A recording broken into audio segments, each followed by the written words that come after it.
Salut à tous, c'est Marceau de la team AFE. Je suis en compagnie du Kisnaiver. Salut à tous. Et du coup, petite vidéo deck profile sur mon deck d'Angers Majou. C'est un peu... Il y a plein de cartes dedans. C'est un deck à 60 cartes. Le but du deck, c'est de bannir pour... Il a plusieurs buts le deck. C'est de bannir, c'est un pur go second. Donc le but, c'est vraiment de partir go second. On a beaucoup de cartes pour nous avantager pour le go second. Donc pour raser des boards. Le but aussi est axé sur les Xyz 8 de niveau 8. Et voilà, je vous laisse découvrir ça. Donc je commence avec 3 Alpha, le maître des bêtes. Donc Alpha, il dit que on peut l'invoquer SP si votre adversaire contrôle des monstres avec une attaque plus supérieure à ce que vous contrôlez. Donc en gros, c'est on le spé. Il a un autre effet quand on le spé, c'est qu'on peut cibler un nombre de monstres bêtes guerriers, bêtes ailiers qu'on contrôle. On les renvoie à la main et si on le fait derrière, on peut on renvoie dans la main sans cibler autant de cartes qu'on vient de renvoyer nous dans notre main sur le terrain adverse. Donc c'est très fort. Le coup c'est juste de cibler nos monstres à nous. Donc c'est vraiment très fort. Donc je joue en 3 fois et ça reste un monstre de niveau 8. Je joue 3 dangers Bigfoot. Donc danger Bigfoot, pareil, donc un monstre de niveau 8. Les effets des dangers, c'est qu'on peut, ça se joue sur la défausse. On l'active, on mélange notre main. Votre adversaire, il en choisit une au pif ou il tire au dé.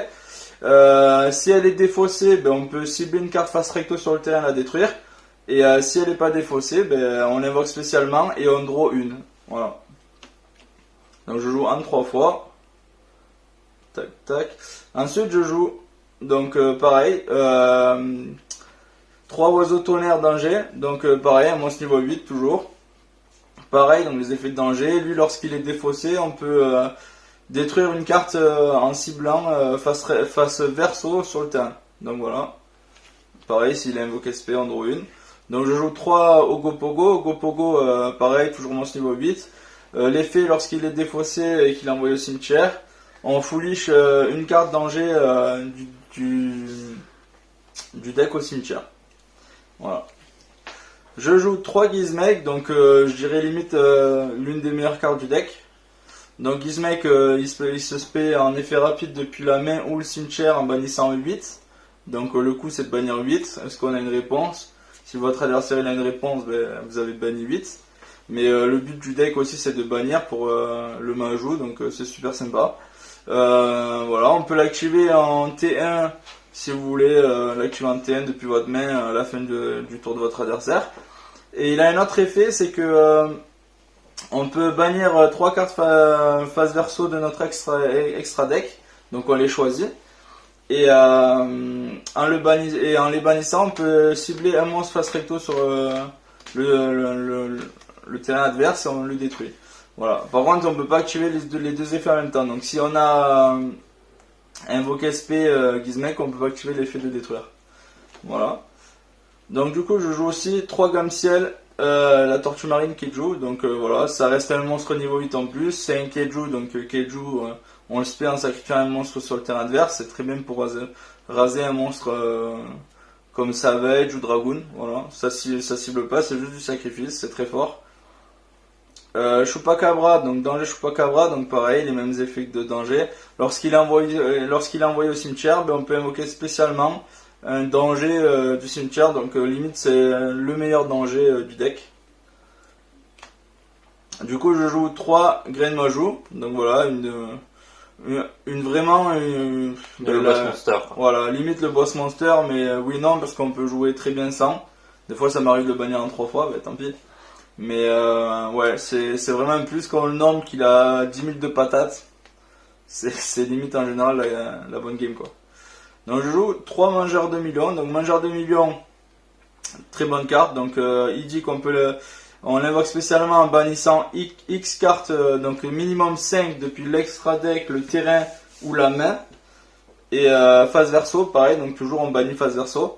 Et lui il gagne 100 points d'attaque pour chaque carte bannie face verso. Donc avec Desire on bannit 10. Avec Gizmek on bannit 8 et c'est tout le temps des bannis phase verso. Donc du coup ça va augmenter l'attaque de Mangeur de Millions. Mangeur de Millions en début de dommage TEP, lorsqu'il combat un monstre, avant le calcul de dommage, du coup vu que c'est en début de dommage TEP, il bannit phase verso le monstre qu'il combat. Donc en gros faut le taper 2 fois et il ne peut pas être sacrifié, il ne peut pas être utilisé comme matériel lien, synchro, fusion et Xyz. Voilà. Donc non, si lien il peut, mais c'est juste qu'il peut pas être utilisé comme matériel fusion, synchro ou Xyz. Donc en gros il peut pas se prendre super poli. Voilà, c'est bon à savoir. Du coup les cartes que je joue une fois, je vais jouer un Nessie. Donc Nessie pareil, c'est un danger. Lorsqu'il envoie le cimetière, son effet du cimetière c'est on tuto un danger du deck à la main. Donc très bonne carte, bon elle est limitée à 1 mais très fort. Je joue un Jackalope, donc Jackalope pareil, lorsqu'elle est défaussée au cimetière par son effet. On invoque spécialement depuis le deck en position de défense un monstre danger, donc voilà. Un Dino Luther Pancraceratops, parce qu'on est un go second, et quoi de mieux qu'un Pancra. Donc je joue Lévianir. Lévianir pourquoi? Parce que go second, Lévianir c'est souvent une cible à bannir avec Invitation des Ténèbres, mais il est très fort parce que on peut bannir facilement des monstres lumière et ténèbres, donc on peut détruire soit 2 sur le terrain. On peut bannir facilement 3 monstres ténèbres pour bounce une carte de la main adverse, donc c'est toujours sympa. Et ça reste aussi un monstre niveau 8, vu que mon deck est basé sur aussi des monstres niveau 8. Donc dommage que Pancra il est niveau 7, mais Pancra c'est quand même trop fort. Donc voilà, ça fait toujours un monstre niveau 8, il a plusieurs utilités, et au pire il est défaussé au cimetière par un effet de danger. C'est pas très grave. En entrap, je vais jouer 3 H, donc voilà la base. Et je vais jouer 3 gamma, avec la petite brique du deck, le driver. Mais voilà, donc c'est les entraps pour moi les meilleurs entraps du format actuellement, avec Droll. Et puis voilà, je le trouve vraiment sympa. Ensuite, donc je les ai classifiés pour moi c'est l'une des meilleures cartes Go second. C'est Gouttelette, donc Gouttelette de l'interdit. Celle-là, c'est une magie jeu rapide. On peut envoyer un nombre de cartes du choix du terrain ou de la main au cimetière. Et c'est pareil, on choisit autant de cartes qu'on a envoyées au cimetière sur le terrain adverse de monstres. Ils n'ont plus d'effet. Et votre adversaire ne peut pas répondre. Si vous avez envoyé une magie ou un monstre ou quoi, il peut pas répondre avec le monstre que vous avez défaussé, enfin la carte que vous avez envoyée au cimetière, donc c'est fort. Ben voilà, pareil, je pense que l'une des meilleures cartes du deck, Aura Foudroyant, donc go second, on l'a en main, voilà, on la kill, ça force une negate ou autre, mais bon c'est toujours sympa, Aura Foudroyant, donc on aura soit les magies pièges adverses, soit les monstres en position d'attaque. La meilleure carte du deck, c'est Desire, Peau des désirs. On bannit 10 phase verso, on draw 2, donc on bannit 10, donc on augmente danger, on augmente le Majou en attaque, on augmente le Mangeur de Millions en attaque, c'est vraiment voilà, très fort. Donc transaction, on défausse un monstre de niveau 8 pour piocher 2 cartes, donc voilà, vous l'avez compris, j'ai beaucoup de monstres niveau 8. Du coup je pioche 2 cartes, effet si je défausse un danger qui est niveau 8, ben, je fais proc l'effet du danger, donc ça a vraiment une double utilité. C'est pour ça que je joue en 3 fois. Donc ça c'est vraiment les cartes qui nous font piocher. Ensuite je joue Invitation des Ténèbres. Je le joue qu'en 2 fois parce que Invitation des Ténèbres est pas... c'est banni, que ça c'est défaussé. Je trouve que c'est beaucoup plus rentable en transaction qu'Invitation des Ténèbres. C'est pour ça que je le qu'en 2 fois. Donc piocher 2 et bannir un Ténèbre. Destruction de cartes, donc ça c'est très très fort dans le deck, du coup vu que c'est défaussé toute sa main, du coup on défausse les monstres dangers, on peut faire proc les effets des dangers, ça peut recycler une main lorsqu'on a vraiment une mauvaise main, donc très très fort dans ce deck là, vraiment sous-estimé. Équipe d'interaction de danger, donc en général le combo c'est qu'on la foolish avec Ogopogo lorsqu'il envoie au cimetière, et elle dit que lorsqu'elle est au cimetière on peut... l'envoyer au-dessus du deck en défaussant un monstre danger et on pioche une carte. Du coup, ça nous fait draw une carte. Derrière, ça nous fait proc l'effet d'un danger. En général, si on a Chupacabra et tout, on défausse Chupacabra, on draw 1. Et du coup, effet de Chupacabra, on invoque un monstre danger du deck au cimetière. Du cimetière sur le terrain. Donc c'est très fort. Elle a un autre effet, c'est que si on contrôle un monstre danger, je l'active, je cible un monstre danger que je contrôle, un monstre contrôlé par l'adversaire, les deux je les renvoie en main. Donc c'est quand même très fort. Ensuite je joue 2 tourbillons jumeaux. Donc tourbillons jumeaux, voilà, vous connaissez, une magie de rapide, on défausse un, on peut cibler max 2 magies pièges sur le terrain. Donc voilà, moi je le trouve vraiment fort dans le format pour gérer les decks backrow, parce que ce deck là a beaucoup de mal contre les decks backrow, c'est très fort. Un contrôle mental, donc cibler un monstre sur le terrain, jusqu'à la fin du tour on prend le contrôle, il peut pas attaquer ni déclarer les effets, mais bon, ça fait toujours de la chair à canon pour du lien.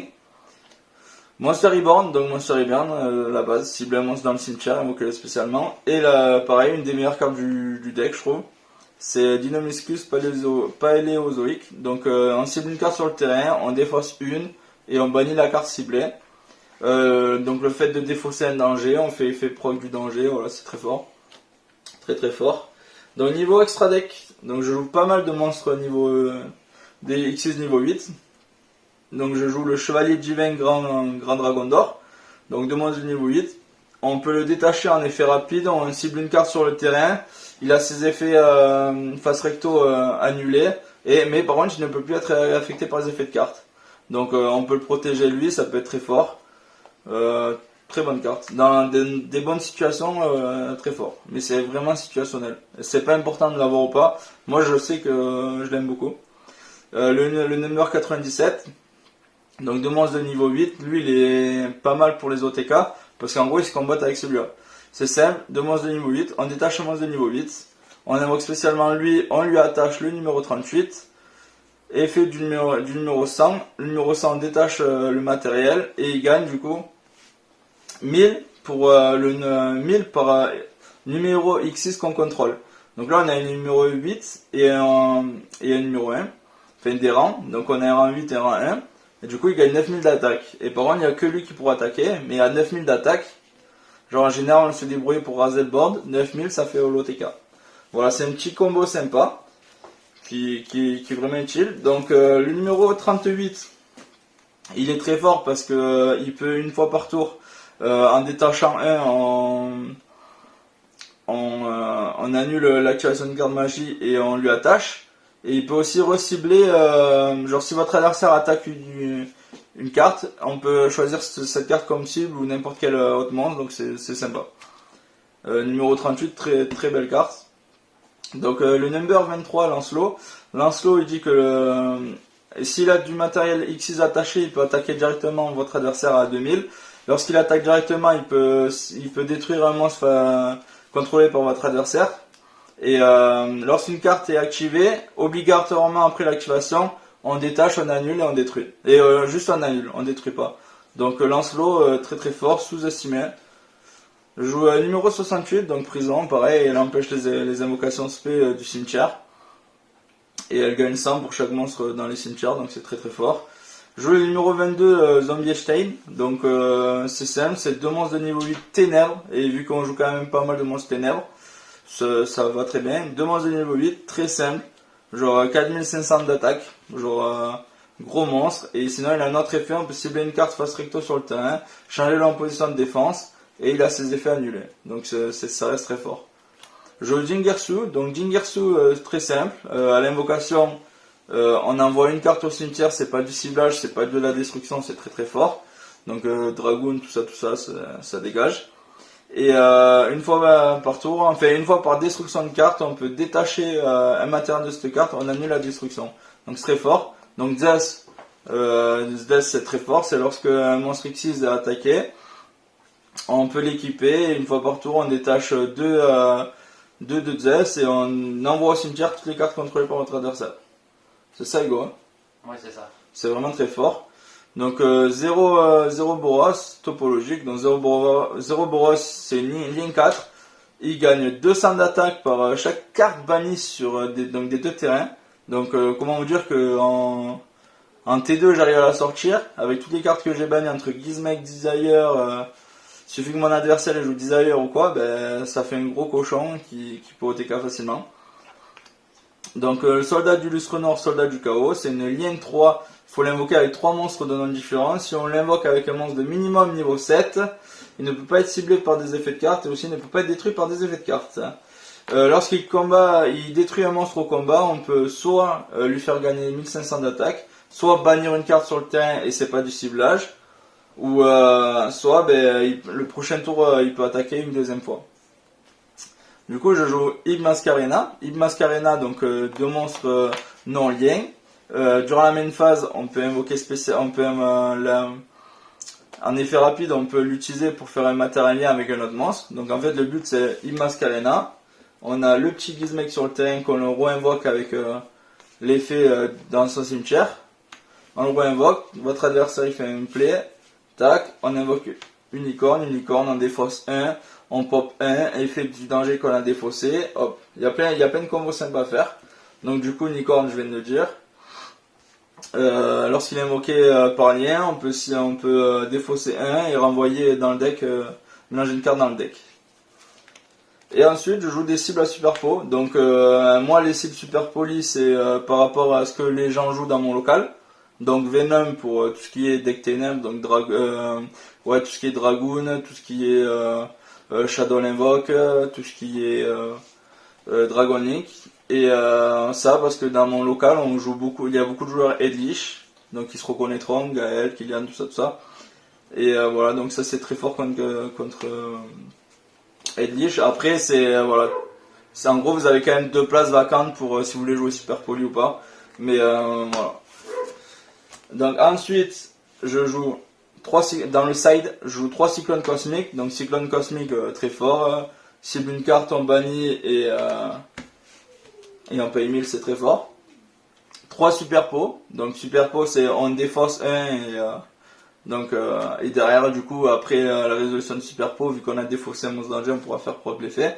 Donc super pot, pareil, on cible sur le terrain, on invoque SP. 3 drôles, parce que je trouve qu'elle est vraiment forte dans la méta. Et après, c'est vraiment les cartes go second. C'est go first, c'est comme fait commencer go first. Donc danger des zones, c'est vraiment la carte très forte. C'est simple, on pioche 3 cartes, on doit défausser 2 cartes. Ensuite, dans minimum un danger. Donc c'est simple, genre on pioche 3, on refait sa main. Genre si on défausse un danger pendant le tour adverse, par exemple un Bigfoot, on détruit un ou quoi. Vraiment très fort. Et il ne peut y en avoir qu'un, parce qu'il ne peut en avoir qu'un, ça ne nous empêche pas de jouer nous. Et par contre l'adversaire ça l'empêche de jouer. Voilà. Donc j'espère que cette vidéo vous aura plu. C'est un deck profil danger major. J'espère que cette vidéo vous aura plu. Prenez soin de vous. Ciao. Ciao, ciao.